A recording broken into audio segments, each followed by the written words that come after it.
Hi, my name is... Sorry, I thought I heard something. Hi, my name is Isha, and this is my capstone video. For my capstone project, I chose to do a food review vlog, which you will see me going to many places of different cultures and trying their food. And then my inquiry question for this project was, how can food connect to culture and personal identity? And I've learned...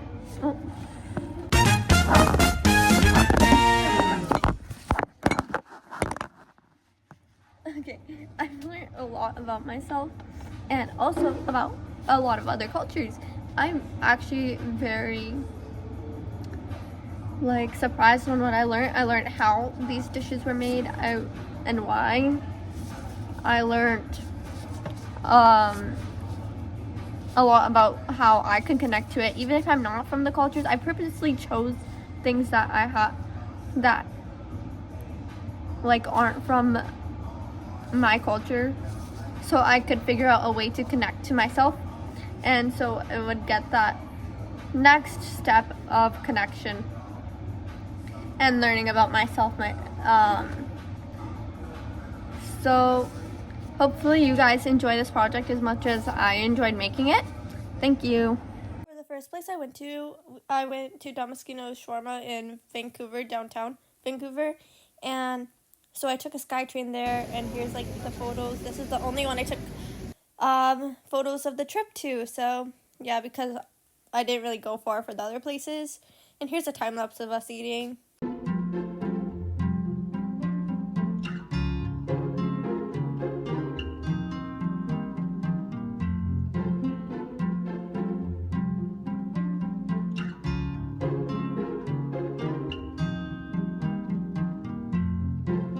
Okay, what is...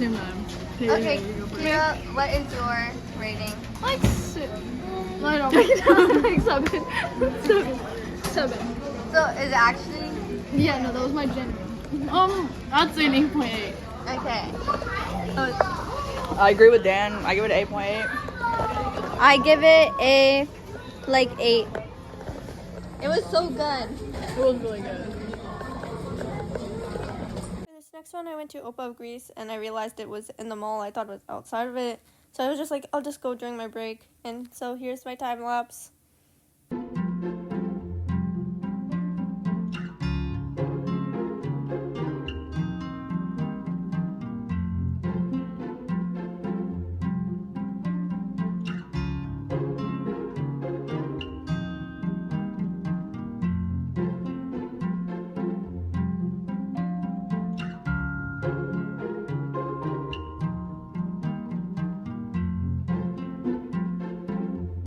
I'd rate the Opa Greece place a 7 out of 10.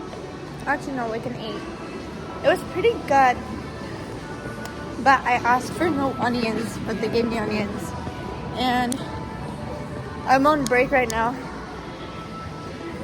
That's why I was at work. I was oh, the place I wanted to go was already in the mall, so I was I'll just go during my break. So that's what I did. And yeah. For this next one, I went to Ironfa down in the Grandview Central area. I couldn't take a video for this one of me time-lapsing eating this because my phone was at 3% and I was studying during this time. So yeah, I did rate it an 8. I accidentally deleted the video for this one, and I couldn't find it in my recently deleted, so I think I deleted it while I was at full storage by mistake.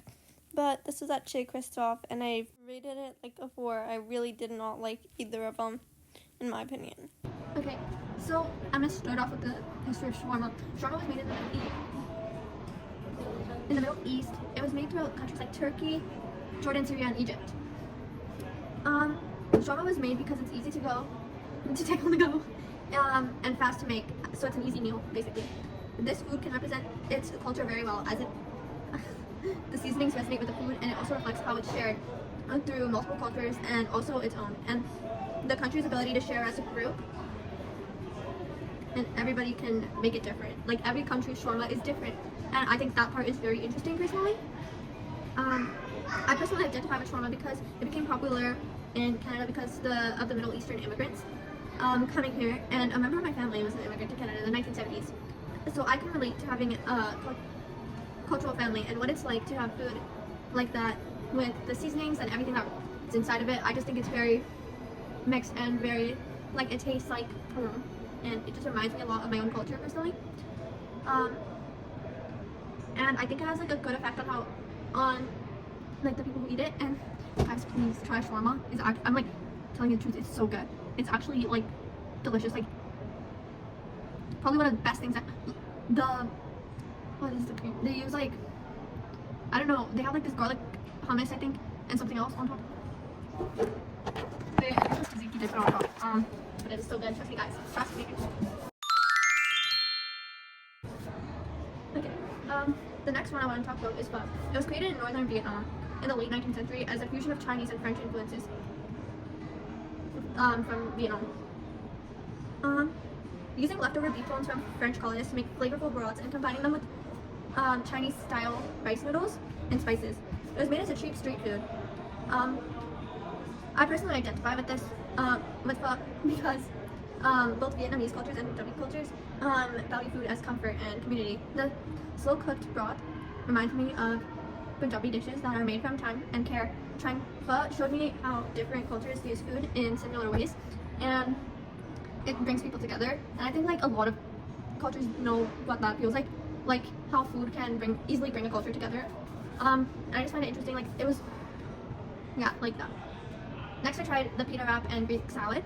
In ancient and modern Greece, people needed food that was easy to eat while working and traveling. Flatbreads like pita were simple to bake and perfect for holding fillings. Yeah, so a pita wrap is just like this. It's like, yeah. It has long reduced wheat, olive oil, herbs, lamb, chicken, and vegetables, which were naturally into pita wraps.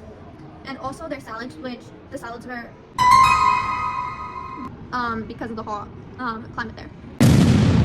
So obviously they would just want to have something with just vegetables or something cold, like not anything hot.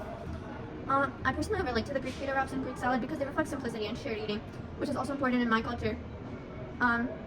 Because pita reminded me of eating roti with different fillings. Like my mom personally makes them filled with potato or like vegetables. And Greek salad is familiar to helping in and easy meals. Like it's a good fresh side. This shows how food connects culture with identity. Last year I tried The French puff pastries. One was an Earl Grey puff, and the other was a raspberry pastry. Grey tea, Earl Grey tea originated in England and it became popular in Europe. Obviously, since France is in Europe, it obviously took it. Especially in places influenced by British culture, French bakeries later started using Earl Grey and pastries because French pastry focuses on infusing flavors into creams and dough. Turning Earl Grey into a puff pastry combines with French technique with a tea flavor from another culture. The raspberries easily grow in Europe, especially in France, and that's why they put it in the French pastries. Often seasonal local fruits and raspberries are popular because of their natural tartness, and so they balance up the sweetness of pastry and cream. Raspberry pastries originated from using fresh local ingredients and balancing flavors. And the raspberry pastry had a balance of sweet and tart flavors, which I could relate to because Punjabi food can personally connect to this because the strong flavors, especially the Earl Grey tea, stood out to me because it's a very important part of my culture and family is cha, which is tea, and so it's like really interesting how they can make a tea flavor into a pastry, and I just find that nice. Like it's like sometimes you just don't want tea like liquid. And it reminds me of the comfort conversations strong and balanced, even though these pastries come from France culture, which was able to connect to them to familiar flavors and experiences that are part of my personal identity. And that's all I've tried, guys. Thank you for watching. Thank you for listening. And I hope you learned a lot as well. This project was really interesting to me, and I actually am glad that I chose this topic because I never would have thought to look deeper into the food I'm eating.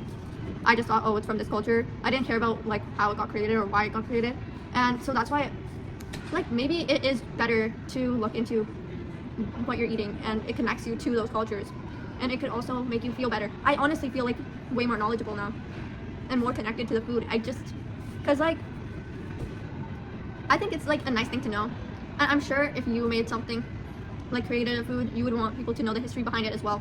And like I think something we all don't think is like that everything has a history behind it, but everything does. And I think that's a really interesting thing, because some things you just don't look behind. Like a binder could honestly have history behind it, or anything. Uber order.